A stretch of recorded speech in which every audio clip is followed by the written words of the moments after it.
A continuación, el doctor Ramón Antonio Peláez Hernández, docente de la Universidad Nacional de Bogotá. La jurisdicción agraria en el contexto del problema de tierras en Colombia. ¿Aspiración o realidad?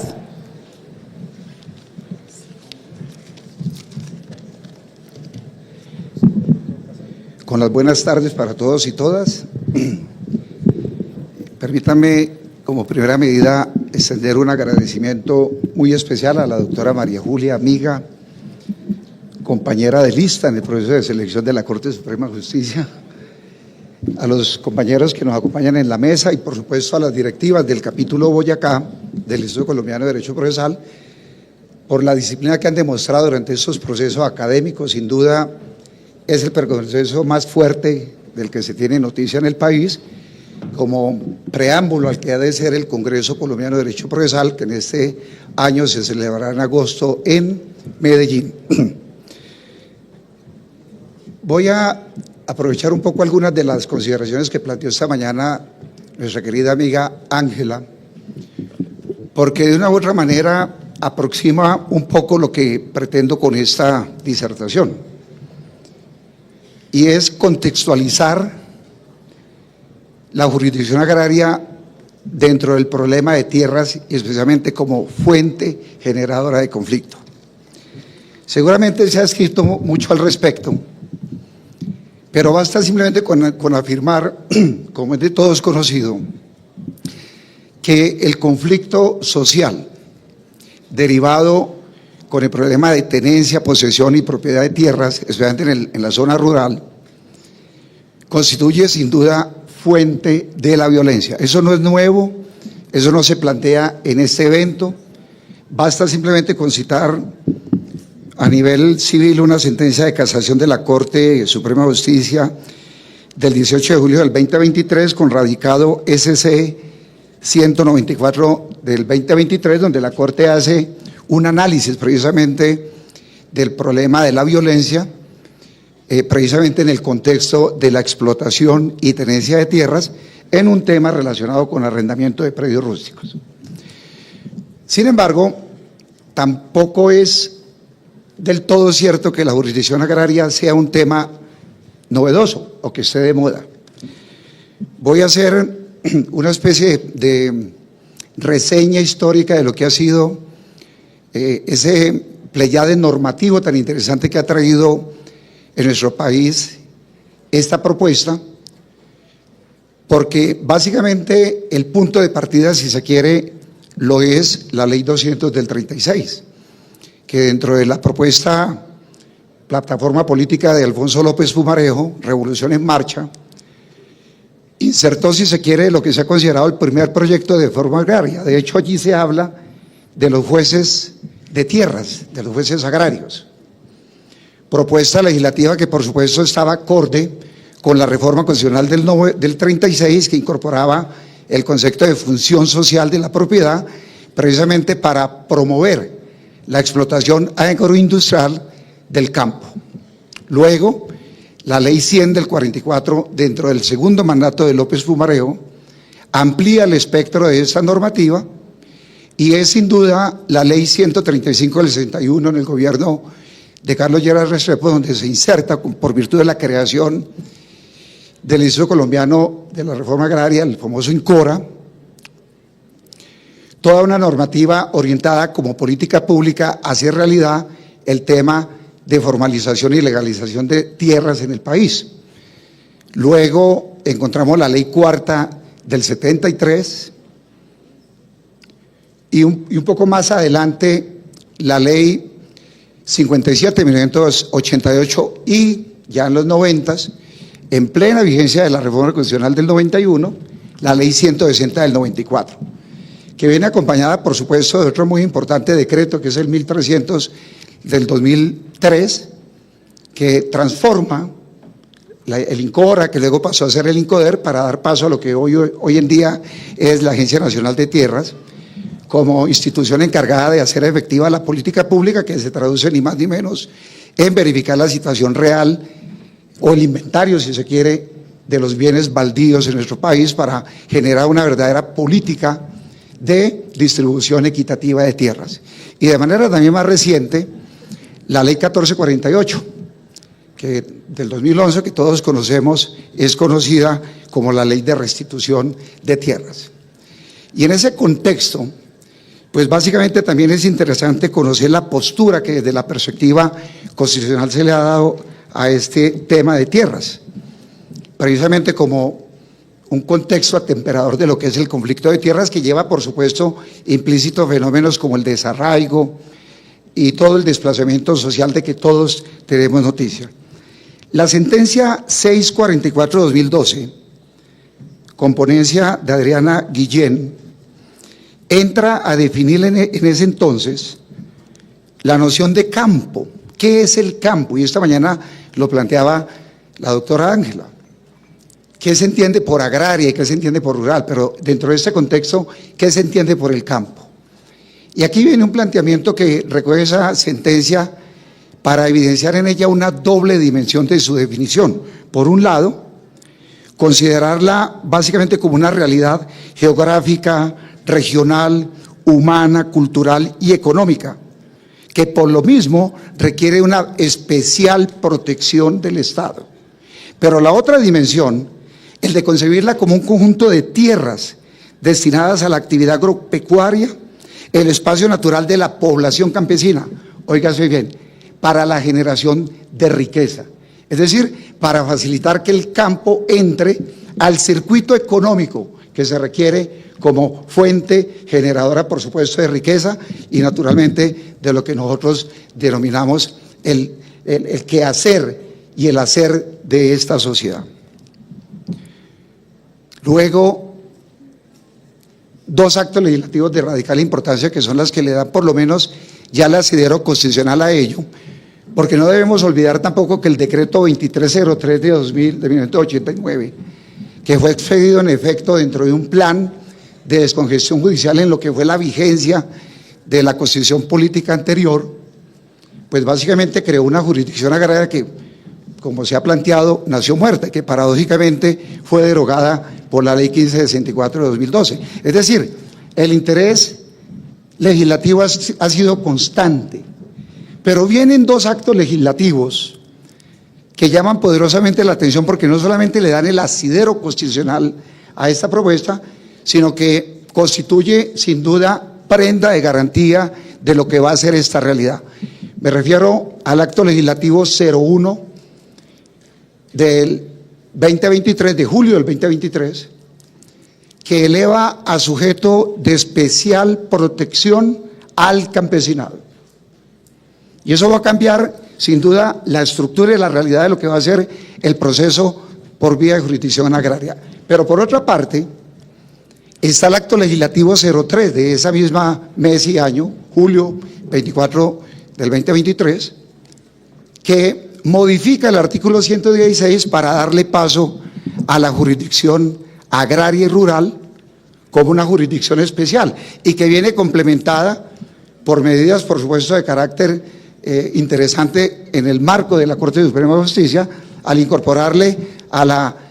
Sala Civil Agraria la palabra rural, precisamente por atribuirle a ella el carácter de órgano de cierre en el marco propio de sus competencias, porque aquí hay una dualidad de cierre que plantea el acto legislativo 03 para la Corte Suprema de Justicia, pero también le atribuye el carácter de órgano de cierre al Consejo de Estado, especialmente cuando hay controversias que vinculan entidades estatales en relación con los conflictos de tierras. Pues bien, esta mañana nos explicaba la doctora Ángela el estado actual de cosas del proyecto legislativo 083, que está cursando en este momento en el Congreso y que constituiría entonces la ley ordinaria que le daría herramientas de carácter instrumental a la jurisdicción para poder hacer realidad lo que históricamente hemos venido planteando desde el 36. Y ese proyecto, por supuesto, recoge aspectos muy importantes porque de una u otra manera responde a lo que desde la misma perspectiva constitucional se ha planteado como olas de acceso a la justicia. En esto me voy a detener un poco para explicar los principios propios del procedimiento, los principios de derecho agrario y luego, por supuesto, los principios de carácter sustancial que se pregonan en ese modelo para evidenciar cuál es la propuesta desde el punto de vista estructural de lo que va a ser el proceso agrario. Primero, este concepto de olas de acceso a la justicia lo trata la Corte en la sentencia C-1195 de 2001 y que resulta muy interesante porque plantea 4 olas, de las cuales uno evidencia 3 dentro de este proyecto de ley. Por ejemplo, como principios del procedimiento se incorporan 2 pilares fundamentales, el de la celeridad y el de la oralidad. Y esos 2 principios se insertan dentro de la tercera ola que busca la promoción de procedimientos expeditos. Y esa es una propuesta estructural muy importante de este proyecto de ley. Precisamente porque se ha dicho que la celeridad procesal constituye un ingrediente del debido proceso, en la medida en que brinda una duración razonable de la actuación. Y recordemos que esto es una política de saneamiento de propiedad rural, lo que significa en consecuencia que la celeridad tiene que estar al orden del día. Y si miramos el segundo principio, el de la oralidad, pues por supuesto responde a los mismos direccionamientos que marcados por la Corte Constitucional en la sentencia C-713-2008, viene como un ingrediente integrador y complementario de este concepto de celeridad, que fue lo que por supuesto justificó toda esta pléyade reformadora en materia procedimental. Y aparecen, sin duda, 2 principios que me parecen fundamentales que también están integrados a esta propuesta. Por ejemplo, el de la itinerancia, que se incorpora dentro de la 4ª ola a través del modelo de jueces itinerantes. Y esto es una propuesta, por supuesto, novedosa, porque lo que busca garantizar es la presencia de jueces agrarios en todo el territorio colombiano para facilitar este proceso de saneamiento. Y rompe un poco el paradigma de la competencia de carácter territorial. Pero más allá de ello, incorpora ya desde la perspectiva de orden subjetivo un aspecto que rompe también el modelo tradicional de justicia, porque recordemos que los conflictos agrarios hoy por hoy los está conociendo la jurisdicción ordinaria. De suerte que al colocar al campesinado como un sujeto de especial protección, pues naturalmente la propuesta legislativa tiene que estar orientada a brindarle a una serie de garantías, como por ejemplo la asesoría gratuita para poder acceder al sistema judicial en procura de la solución de su conflicto. Y más allá de ello, un principio que denominado como decisiones integradoras buscan hacer extensiva la potestad del juez agrario para resolver asuntos relacionados directa o indirectamente con la tenencia, posesión y propiedad de la tierra. Es sin duda una expresión de lo que podría uno denominar como una especie de fuero de atracción que nos plantea el Código General de Proceso, que resulta de particular interés para evitar que queden aspectos no resueltos dentro de ese debate.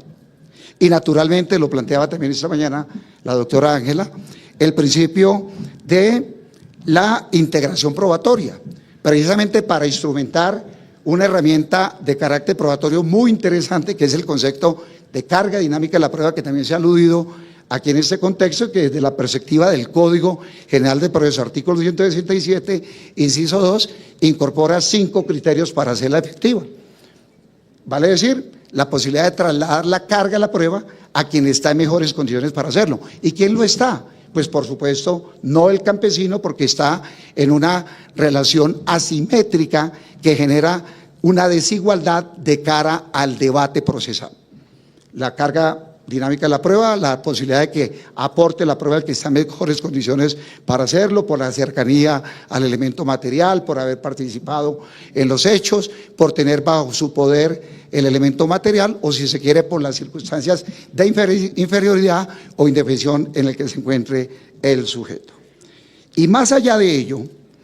unos principios propios del derecho agrario que me parece que tienen radical importancia también dentro de este modelo. Por ejemplo, la especial protección del más débil,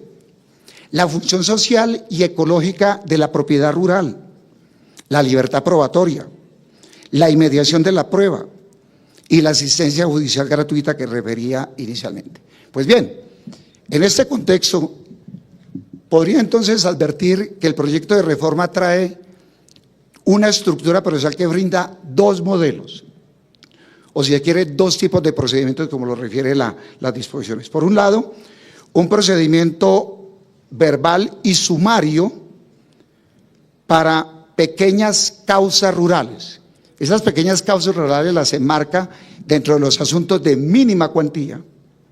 Y por otro lado, un procedimiento agrario y rural en el que se enmarcaría asuntos de menor y de mayor cuantía, y especialmente que terminan siendo, por supuesto, los más neurálgicos y que tienen que ver con los que hoy por hoy está conociendo la jurisdicción ordinaria: servidumbres, deslinde de amoramiento, expropiaciones,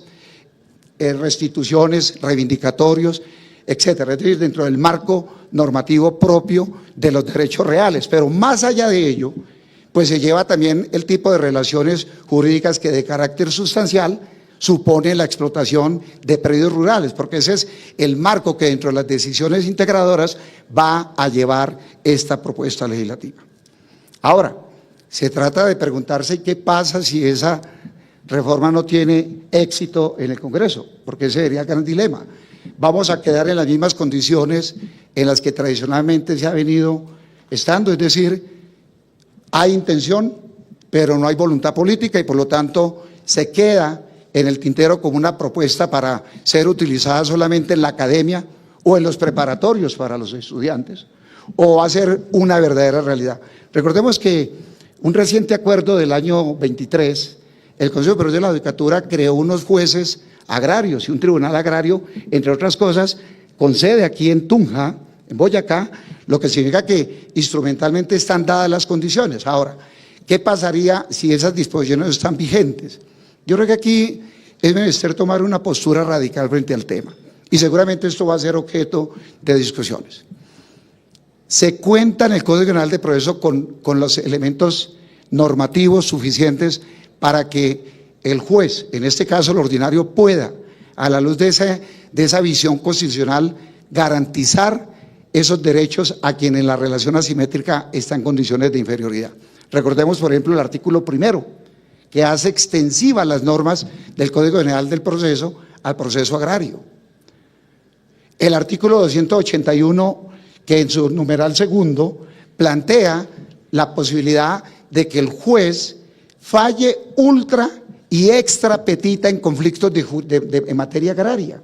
herramienta procesal que acompañada de los poderes con los que reviste el Código Penal de Proceso al juez, artículo 42, 43 y 44 del Código Penal de Proceso, creería yo que hay elementos suficientes para que el juez ordinario, en este caso, pueda ir más allá de lo que le compete y desde la perspectiva constitucional, en la visión del Estado Social de Derecho, se logre una verdadera justicia social y material para atacar un problema que resulta álgido para el país, y es precisamente el fenómeno de la incertidumbre jurídica que hay en materia de tierras. Pero concluyo diciendo,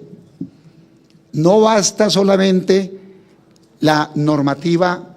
estructurada formalmente para ese propósito. Frecuentemente hemos escuchado que no se brindan las garantías necesarias a quienes se les restituye la tierra. Es decir, se le entrega, pero tiene que salir nuevamente por el fenómeno de violencia y por las amenazas. Eso genera necesariamente una política pública de seguridad para que el campesinado y las personas a quienes se les ordena la restitución o a quienes se les define la situación jurídica de un predio cuenten con la certeza que no van a estar en riesgo ni su integridad ni la de su familia. Quiero agradecer nuevamente a todos ustedes la atención y debo excusarme por el tema de la voz, pero ha sido tanta el ejercicio académico que hemos desplegado últimamente que se siente un poco el cambio de altura. Muchas gracias, doctora, y todos ustedes muy amables.